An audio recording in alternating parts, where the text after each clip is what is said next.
In today's video, I'm going to teach you how to connect domain with Vercel. By the end, your custom domain will point to your Vercel project, and you'll know the key settings to choose so things work smoothly. First, open the Vercel dashboard and sign in. From your list of projects, pick the one you want to use. This is the project whose deployments you want people to see when they visit your custom domain. Once you're inside the project, head to the domain section in the project settings. This is where all domain connections and redirects are managed.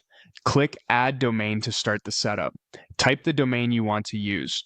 You can enter an Apex domain like example.com or a subdomain like app.example.com.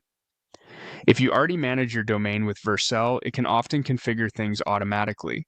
If your domain lives at another registrar, you can still connect it. You'll just need to follow the DNS instructions Vercel provides after you save. Next, choose how you want this domain to behave.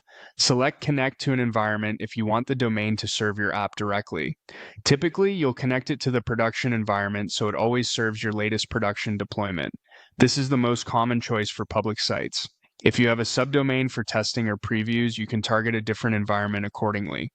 If your goal is to forward traffic instead of serving a deployment, choose redirect to another domain. This is helpful for sending visitors from, say, example.net to example.com or from a subdomain to your main domain.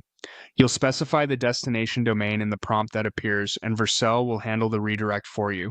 When your choice is set, click Save. Vercel will immediately check domain ownership and DNS. If your DNS is not managed by Vercel, you'll see clear instructions to add or update DNS records at your registrar, typically an A record for the Apex domain and a CNAME for subdomains.